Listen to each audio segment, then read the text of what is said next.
ગુજરાત સ્ટેટના ઇલેક્શન કમિશનનો 94 એટલે તમે 94 સીટો કમસે કમ આટલી તો લાવજો જ, એટલે બાકીની વાત પૂરી થાય. 94 એ ધારાસભ્યોની ઓછામાં ઓછી બેઠકો લાવવાની એમ મિનિમમ. બાપુ આ તમારી કેટલામી પાર્ટી છે?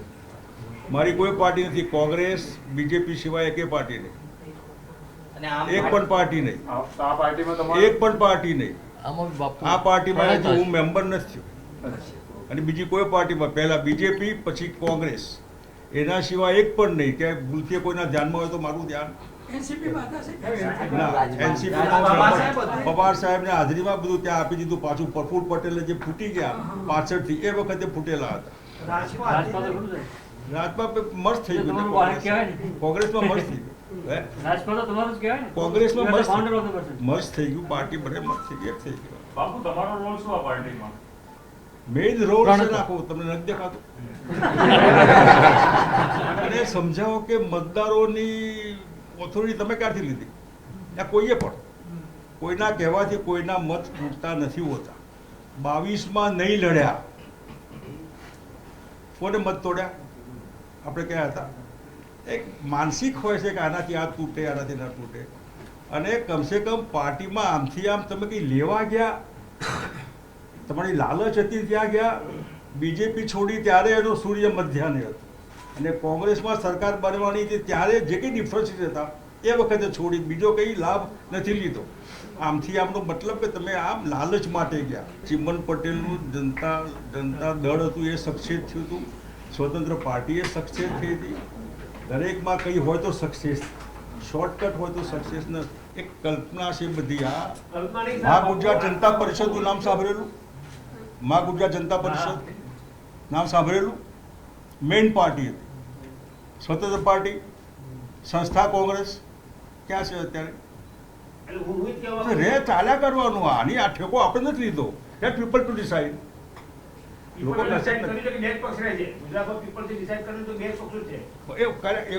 એ આપણું માનવું છે. તમને દિલ્હીમાં કેજરીવાલ ક્યાં હતો? બે મોટી પાર્ટી, 15 વર્ષ શીલાબેન દીક્ષિતનું શાસન, સારું શાસન, બીજેપીનો રૂલ, કેન્દ્ર સરકાર બીજેપીની, તો 70માંથી 67 ક્યાંથી આવ્યા? એ લોકો મતદારોની કમસે કમ આપણે ના લઈ લઈએ ઠેકો. જનતા પૂછતી હોય બાપુ ઇલેક્શન આવવાનો ત્યારે જાગે છે. કયું ઇલેક્શન? મને સમજાવો, કયું ઇલેક્શન? તો તમે એનસીપી માં હતા કયું? 27માં ઇલેક્શન છે. અત્યારે કયું ઇલેક્શન છે? અત્યારે આવવાનું છે, 2 વર્ષ પછી આવવાનું છે. આવે ને ત્યાં સુધી તૈયારી નહીં કરવાની, લડવાનું. પાલિકા પંચાયતની પણ ચૂંટણી આવી રહી છે. હા, લડવાના છે એમ. અને તાલુકા જિલ્લા પંચાયતો બીજેપી ધારે ત્યારે આમથી આમ લોકો લઈ જતી હોય, સરકારો બી તોડી નાખતી હોય. એની તમને કોઈ દિવસ કેમ તકલીફ નથી પડતી? બીજેપીની પીડા કેમ ક્યાંય નથી થતી? અને એના મત તોડ્યા. ને 22માં શું કર્યું મને બતાવો તો. એને સમજણ નથી પડતી. પોલિટિકલ પાર્ટી કોઈ ધર્મની ન હોય, નામ બધા કે. શિવસેના હતી, એમાં બી મુસ્લિમો હતા જે ઓફિશિયલી ધર્મની વાત કરતા. ધર્મ ના ઠેકાણે હોય છે. અચ્છા બાપુ, આજે પણ તમારું નામ ભાજપ કાર્યાલય ખાનપુરમાં તમારા નામથી છે હોય, એમાં શું વાત? આખું ભાજપ મારા નામે લ્યો. જ્યારે વધુ પડતી મેજોરિટી આવી જાય ત્યારે power corrupt and absolute power corrupts absolutely. સિદ્ધાંત મુજબ એક ચક્રીય શાસન કોઈ પણ રાજ્યમાં લાંબો સમય ચાલે તો તંત્ર રડિયાળ બની જાય છે અને સામાન્ય માણસો લાચારી અનુભવે છે. મારે માનનીય બાપુ શંકરસિંહજી વાઘેલા સાથે, બાપુશ્રી સાથે ઘણી વખત વાતચીત થાય કે બાપુ પ્રજામાં અવાજ છે, કંઈક કરો.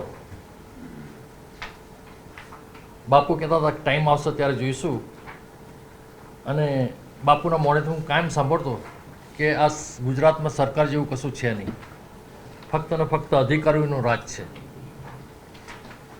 અને એ સૂરને અમે પૂરવા માટે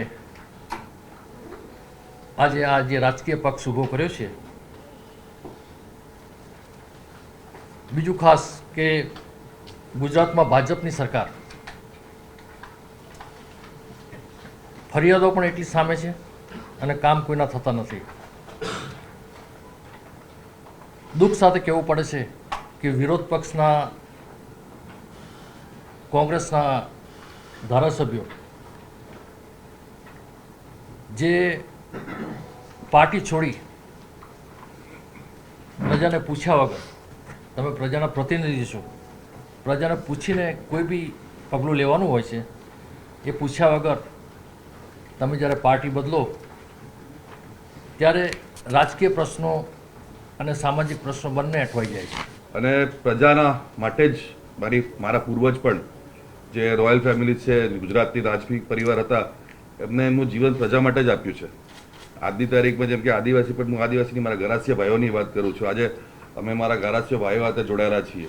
સૌથી બેકવર્ડ એરિયા આપ ગણતા હો ગુજરાત, તો તે બનાસકાંઠા ગણાય છે હાલ. એમાં જેટલું ડેવલપમેન્ટ હોવું જોઈએ એ નથી, તો ત્યાંથી જ શરૂઆત કરવાની છે. એજ્યુકેશન ફિલ્ડમાં મારો પરિવાર શરૂઆતથી જોડાયેલો છે. સો જે આદિવાસીઓને અમે 100 વર્ષ અમારી સ્કૂલને કમ્પ્લીટ કર્યા, પ્રાઇમરી સ્કૂલે. સો એક ઇતિહાસ છે કે આટલું નાનું સ્ટેટ હોઈને પણ 100 વર્ષ પૂરા કર્યા છે. એ આદિવાસીઓને અમે ફ્રી એજ્યુકેશન બધું આપીએ છીએ. પણ હું હજી સુધી જેટલું રીચ આઉટ કરવું જોઈએ એટલું રીચ આઉટ નથી કરી શક્યો. આ મને જવાબદારી આપી છે. 22 તારીખે આપને હજી એના અજેન્ડા અને મુદ્દો બધું મળી જશે. પણ હાલ પૂરતી તો જે અમારે જેને મેમ્બર લેવાના છે, કયા કયા પદ આપવાના છે, એ બધું આપણે 20 સેકન્ડના ખુલી જશે. બેક ડ્રાઇવિંગ નથી કરવાની વાત હતી, પણ સલાહ લેવામાં ખોટી વાત છે કોઈ? આપણે કોચ ક્રિકેટ ટીમ રમે છે તો કેપ્ટન રોહિત શર્મા હોય છે, પણ કોચ તો ગંભીર છે ને. એટલે બાપુ મહારાષ્ટ્રની જેમ બાલાસાહેબ ઠાકરેની જેમ રોલ ભજવશે ગુજરાતની અંદર એક નવા બાપુ. એ આ બાપુને પૂછો આપ, કેમ કે ખાલી બાપુ નથી, એમાં રાઠોડ સાહેબે છે ને કરતી રહે છે.